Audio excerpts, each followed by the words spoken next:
우리나라 70세 이상 노녀의 임종 선호 장소 1위는 어디일까요? 그 1위는 집이라고 하지만 현실은 집이 아닌 정반대의 장소입니다. 10명 중에서 7명 이상은 의료기관에서 생을 마감하고 집에서 임종하는 비율은 겨우 16%에 불과합니다. 집에서는 간병과 의료 돌봄을 충분히 제공받기 어려워서 병원이나 시설에서 임종하는 게 현실이지요. 집에서 숨지면 보호자가 경찰 조사를 받는 번거로운 절차도 있어서 임종 직전에 병원을 찾기도 한다고 합니다. 실제로 임종을 어떻게 준비해야 하는지에 대해 잘 모르시는 분들이 많습니다. 어떤 의사가 겪은 이야기 들려드리겠습니다.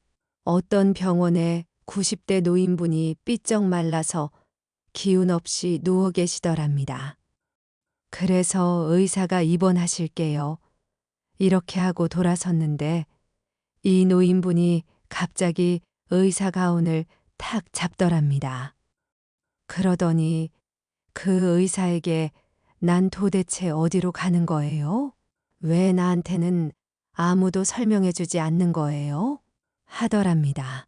이 의사가 그 말을 듣고 정말 충격을 받았다고 합니다. 그동안 수많은 의사들이 환자의 증상이나 치료 과정을 보호자한테만 설명해 줬다는 겁니다. 이 의사도 90의 노인한테 굳이 설명할 이유가 있을까? 이렇게 생각을 한 거죠. 왜냐하면 가족들이건 의사들이건 그 노인을 치료의 대상으로만 여기지 뭐가 필요하고 뭘 어떻게 하고 싶은지를 물어보지 않기 때문입니다. 죽음으로 가는 과정을 가장 많이 본다고도 할 수 있는 의사들이 공통적으로 얘기하는 것이 있습니다. 죽음이 어떤 것인지, 죽음을 향해 간다는 게 어떤 것인지 생각하면서 사는 사람들이 정말 부족하고 죽음에 대한 준비와 대비가 되어 있지 않은 경우가 많다고 합니다. 우리는 죽음에 대해 공부하고 직면해야 합니다. 요즘에는 6, 70대가 병원에 가면 의료진끼리도 젊은 사람이 왔다. 앞으로 살아갈 날이 많은 사람이 왔다고 생각한다고 합니다. 하지만 6, 70대가 돼도 나이가 든 채로 살아가는 일은 생각보다 쉽지 않고 힘든 일입니다. 언제 어디서 우리가 불의의 사고나 질병으로 생을 마감하게 될지는 아무도 모릅니다. 요즘에는 사전 연명 의료 의향서를 쓰신 분들도 많습니다. 이 제도가 없었던 그 전보다는 체계라든지 시스템이 많이 나아졌다고 하지만 아직 가야 할 길이 멀고 문제가 많습니다. 기본적으로 사전 연명 의료 위양서를 보면 대단히 많은 동의 항목이 있습니다. 그래서 설명을 잘 들었다. 법령에 대해서도 들었으니까 사인하세요 하면 사인하고 이제 됐구나. 나는 존엄하게 죽겠구나 하고 생각하시는 분들이 많습니다. 하지만 죽음의 현장에서 연명치료 여부를 결정하는데 이 서류도 도움이 되지 못하는 경우가 참 많습니다. 구체적이지 않기 때문입니다. 연명치료를 한다면 어디까지 하는 건지 의사도 본인도 가족도 판단할 수가 없는 것입니다. 죽음 앞에서는 정말 다양한 의학적 상황이 있습니다. 그에 따른 처치로 중환자실 치료도 있을 수 있고 습관도 있고 비위관도 있고 튜브도 있고 항암제도 있고 투석기도 있고 체외 순환기도 있는데 이것을 전부 다 안 한다는 건지 한두 개만 안 한다는 건지 결정을 내리기가 참 모호합니다. 그래서 결과적으로 사전 연명 의료 위양서를 써놓았다고 할지라도 현장에서 선택을 해야 합니다. 저것만 썼다고 끝이 아닌 것이죠. 그래서 나중에 나온 양식에는 심폐소생술을 할 건가요? 인공호흡기를 쓸 건가요? 혈액투석을 할 건가요? 호스피스 할 건가요? 이런 것들을 묻는 난이 생겼습니다. 그런데 이 질문에 대한 자세한 내용을 알고 쓴 사람이 있을까요? 그냥 막연히 나는 싫다고 그냥 아니요라고 하거나 혹은 나는 잘 모르겠으니까 근데 그냥 치료받고 싶으니까 전부 예라고 하는 분들이 정말 많습니다. 의학적으로 저걸 다 알고 썼다고 해도 어차피 병원에서 그런 상황이 닥치면 다시 물어봅니다. 그러면 환자나 보호자가 다시 답을 해야 합니다. 그만큼 복잡한 문제고 우리가 미리 알고 준비해야 하는 문제라는 것입니다. 만약 사전 연명 의료 위양서를 써두고 환자의 의식이 없을 때 그래 여기에 동의했으니까 돌아가시게 둡시다 하고 그냥 돌아가시게 할 수 있을까요? 의사가 과연 그럴 수 있을까요? 가족들이 도착했는데 의사 입장에서의 서류가 있으니까 그냥 돌아가시게 두겠습니다. 그렇게 말할 수 있을까요? 그래서 물어보면 가족들이 살려달라고 합니다. 이 서류는 결국 아무런 효력이 없게 되는 것입니다. 그러니까 가족들과도 이런 내용이 사전에 얘기가 되어 있어야 합니다. 가족들이 고인이 되실 분 혹은 환자분의 유지를 이해하고 환자분의 의지를 받들어서 의료진에게 전달할 수 있어야 합니다. 평상시에 그냥 살기 싫다고 흘러가듯이 얘기는 많이 하셨어요. 그럼 그분을 가족들이 그냥 돌아가시게 둘까요? 현실적으로 어렵습니다. 가족들과 그 얘기가 잘 안 되어 있으니 어려운 겁니다. 그래서 나이가 들수록 구체적인 의사 전달이 필요한 것입니다. 자기 의학적 상태가 어떻고 그 치료가 필요한지, 어떤 일이 발생할 수 있는데 어떤 치료까지 할지 이것들을 구체적으로 알고 있어야 합니다.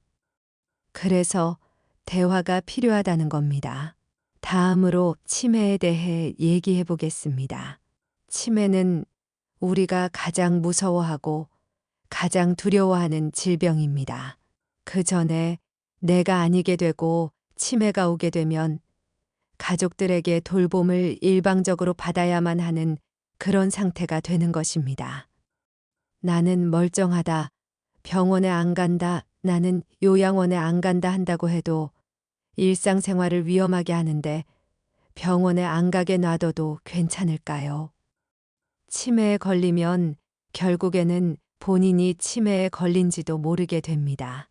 판단력을 상실하는 겁니다. 그래서 치매가 오기 전에 치매가 오면 어떻게 치료받고 싶은지, 뭘 원하는지, 병원에 가고 싶은지 이런 소통을 많이 해두어야 합니다. 어떤 의사들이 아프리카 마을에 가서 질문지로 치매를 가려내려고 하니 아프리카 사람들이 그를 모릅니다. 그래서 이 사람들이 치매인지 알 수가 없는 거예요.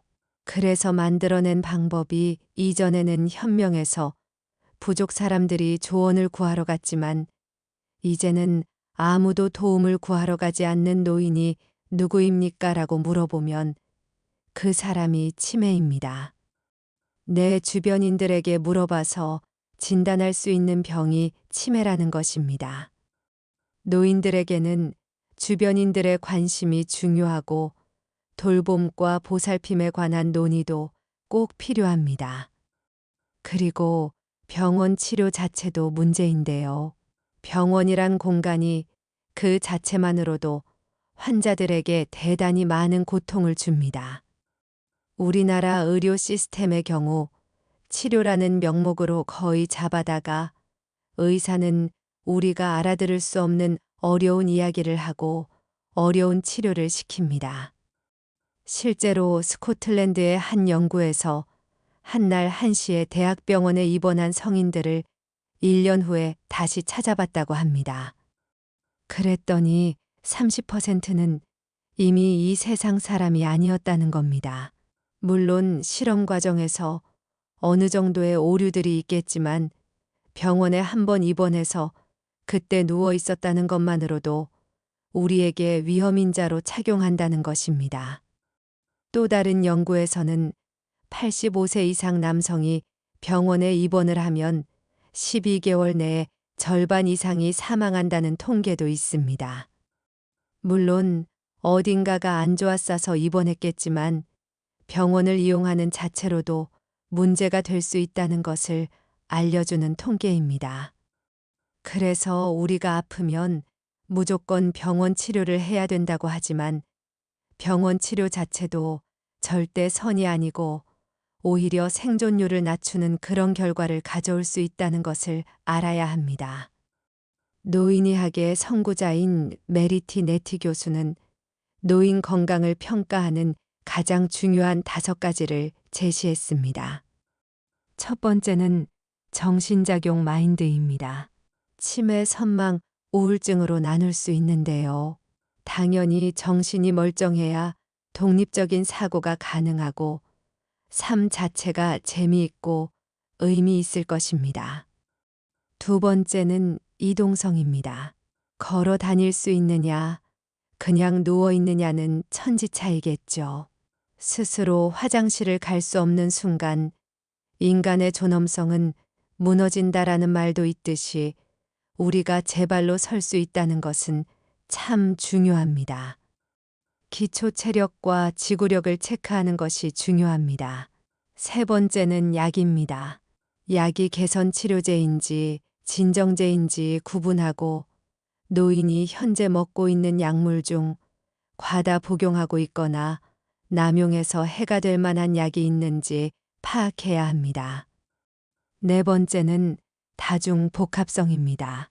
누군가는 신부전이 있고 누군가는 투석을 하듯이 환자 개개인의 치료 경력이 중요합니다. 이것들을 종합해서 향후 치료를 계획하고 정확한 평가를 해야 됩니다. 가장 중요한 5번째는 무엇이 가장 중요한지 파악하는 것입니다. 노인이 현재 가장 필요한 것과 무엇을 원하는지, 희망과 열정이 있는지 여부입니다. 나는 병원 치료를 하고 싶지 않다든지, 나는 조용히 한적하게 살고 싶다든지, 이런 부분들을 생각하면서 살고 계신가요? 많은 분들이 평소에 이런 부분을 놓치고 삽니다. 하지만 이게 가장 중요한 부분입니다. 우리가 100살, 120살 노년까지 뼈를 튼튼하게 하고 살려면 어떻게 해야 할까요? 8살이 됐으니까 튼튼하게 살아야지 하면서 80세부터 운동을 하고 약을 먹으면 누가 봐도 늦습니다. 그래서 한 살이라도 젊을 때부터 준비해야 합니다. 젊을 때 운동 한 사람이랑 안 한 사람이랑 뼈 건강과 뼈대 자체가 다릅니다. 그리고 금연도 해야 하고 칼슘도 충분히 섭취해 주셔야 합니다. 또한 일상적으로 햇살 아래서 비타민 D를 적정량으로 얻는 것도 참 중요합니다. 노년까지 건강한 삶을 살게 하는 것은 건강할 때 준비하는 자세입니다. 애석하게도 기대 수명의 가장 중요한 요소 중 하나가 부유함입니다. 연구 결과에 따르면 돈이 많을수록 사람의 기대 수명과 평균 수명이 늘어난다고 합니다. 그래서 경제적인 안정도 수명에 영향을 미친다고 말씀드릴 수 있겠습니다. 사람들의 보편적인 기대 심리는 20대에 적당히 행복하고 중년에 더 행복해지다가 나이가 들수록 마음이 순해지면서 행복을 더 느끼려는 그런 경향이 나타난다고 합니다. 우리의 건강한 삶을 위해서 많은 전문가들이 조언합니다. 하루하루를 있는 그대로 받아들이고 걱정을 멈추고 미래 계획을 잘 세우고 유언을 쓰고 책상을 정리하고 도움을 기꺼이 받으며 할 수 없는 일을 기꺼이 인정하고 맡겨라라고 말이죠. 이런 계획을 세우고 노년기에 건강하지 못함도 자연스레 받아들이면서 살아가는 노인이 있는가라고 생각해 보면 잘 없습니다. 하지만 우리는 앞으로 이런 노인이 되어야 합니다. 그리고 의사들의 말을 너무 맹신하지 마세요. 현재 의료계에 종사하고 있는 양심 의사들이 당부합니다. 의사들은 습관적으로 약을 처방하면서 혹독한 식단 관리를 요청하고 건강하지 않은 행위를 질색하는 그런 경향이 있습니다. 아니, 96세신데 아직도 술 드신다고요? 아직도 담배를 피우신다고요? 이렇게 얘기를 하는 경우가 많습니다. 그런데 연세가 많은 노인분들은 담배나 술로 얻을 수 있는 해로움보다 그것들이 주는 행복감이 더더욱 클 수가 있습니다. 이것이 오히려 면역력을 높여준다고도 합니다. 반대로 암이나 심장병 같은 진단은 환자에게 공포감을 유발하여 우울감과 무기력증을 불러일으키고 면역력을 저하시킨다고 하지요. 의사의 말이 우리를 병들게 할 수도 있고 죽일 수도 있는 것입니다. 현명한 의사라면 환자에게 할 말을 신중하게 결정해야 한다고 생각합니다. 그래서 양심 의사들은 노인들이 무리하게 생활 습관을 바꾸거나 건강을 위한 행위를 강요받을 필요가 있을까 의문을 제기합니다. 앞서 말씀드린 것처럼 병원 치료에서 의사의 말을 따르는 게 절대 선이라고 보기는 어렵습니다. 122세까지 살아서 기네스에 오른 프랑스의 잔 칼망 할머니가 남긴 유명한 이야기가 있습니다. 젊은 기자가 그 칼망 할머니의 생일날 와서 물어봤답니다. 내년 이맘때에 다시 할머니를 인터뷰할 수 있을까요? 라고 말이죠. 그랬더니 장 칼만 할머니가 이렇게 답했습니다. 안 될 이유를 모르겠네요. 자신의 수명과 삶에는 전혀 어떤 반론의 여지가 없다는 것입니다. 우리는 죽음에 대해 충분히 이야기해야 합니다.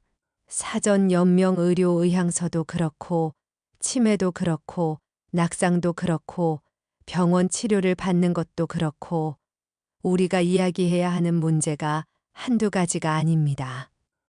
어떻게 죽을 것인지 협의가 안 되어 있어서 노인들은 무조건적으로 치료받고 돌봄받다가 일방적으로 죽어갑니다. 그러니 이제부터라도 나이 듦에 대해 공부하고 최대한 건강하게 살기 위한 방안을 생각하며 죽음도 준비되어 있어야 합니다. 그런 것들이 현 시대를 살아가는 사람들에게 대단히 중요한 문제라고 생각합니다.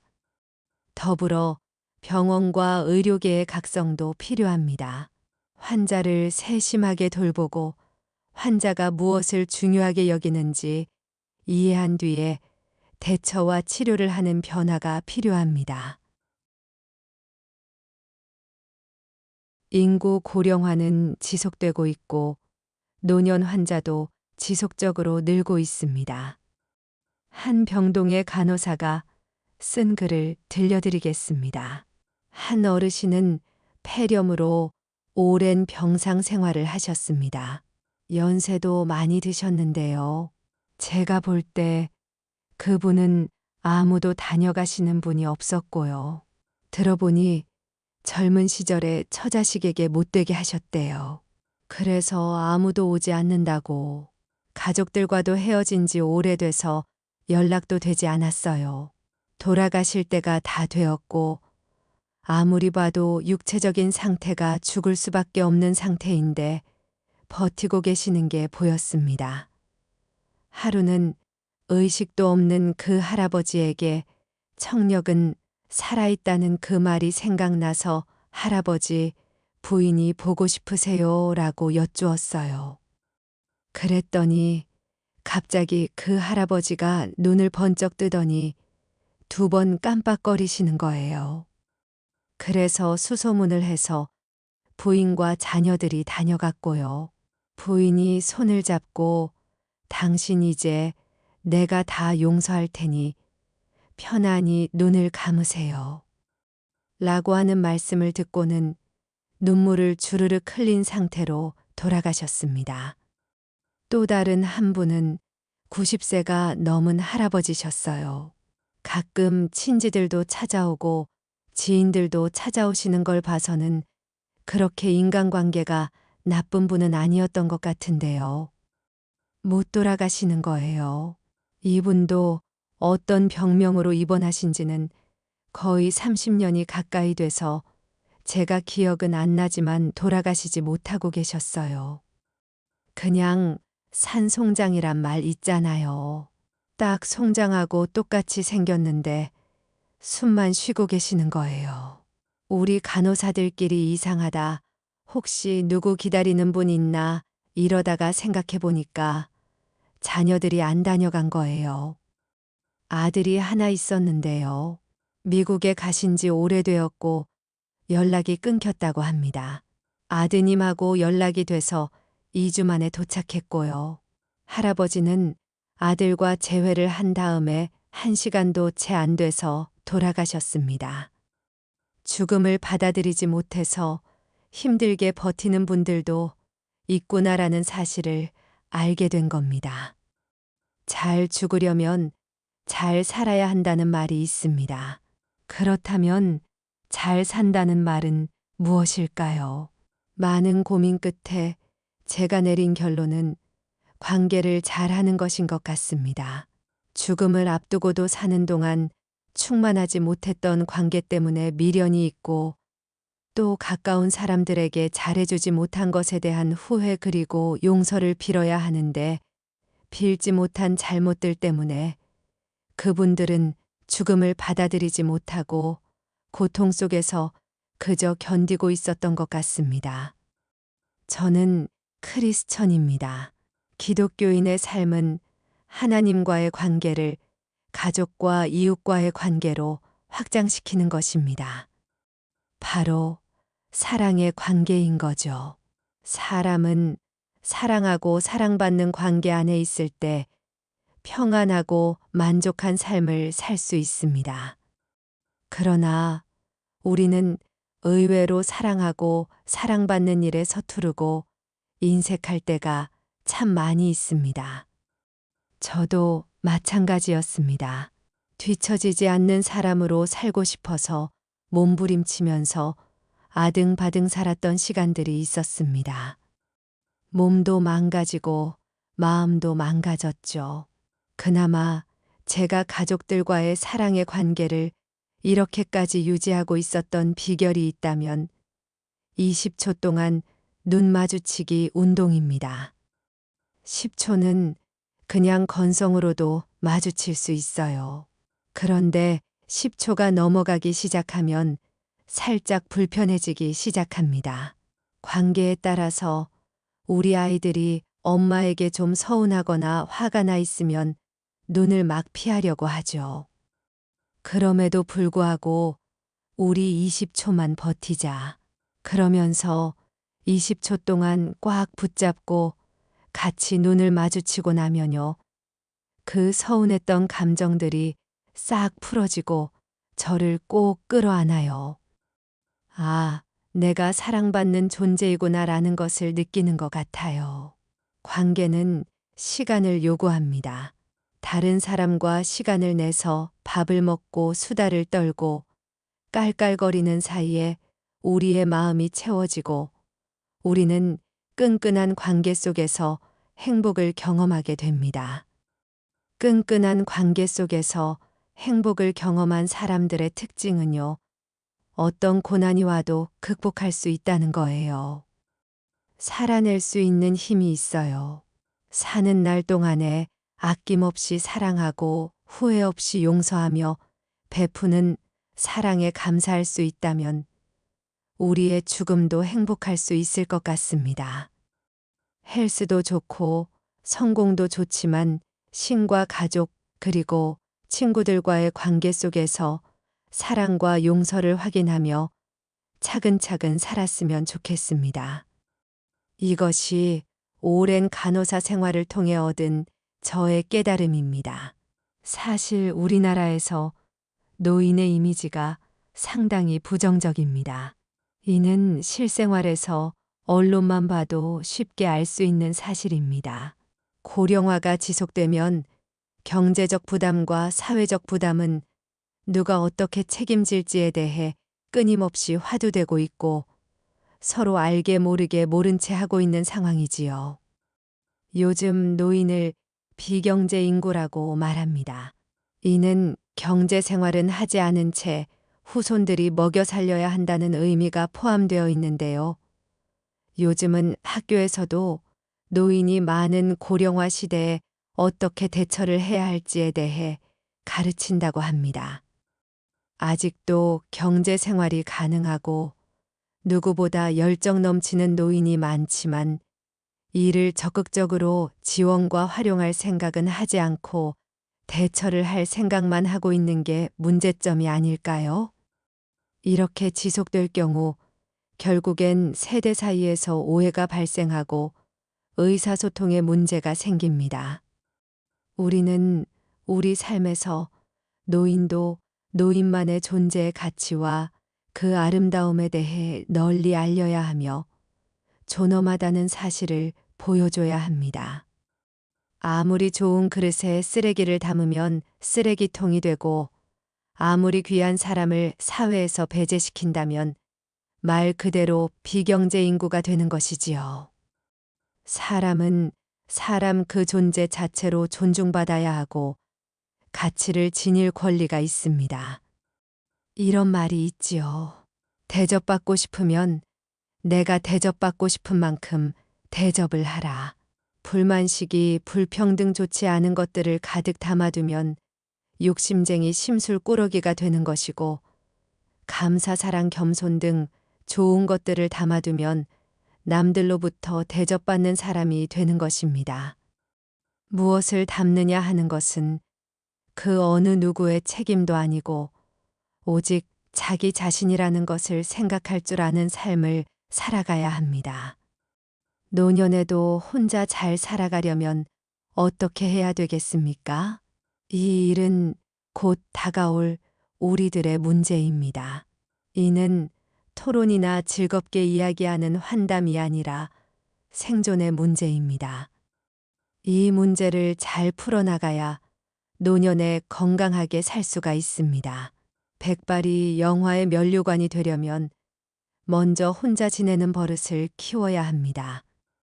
지금은 자식들과 사랑하는 부부가 함께 살지만 자식들 시집 장가 보내고 또 언젠가는 사랑하는 사람도 앞서 보내고 언덕에 혼자 남아서 지는 해를 바라보고 있을 때가 올 것입니다.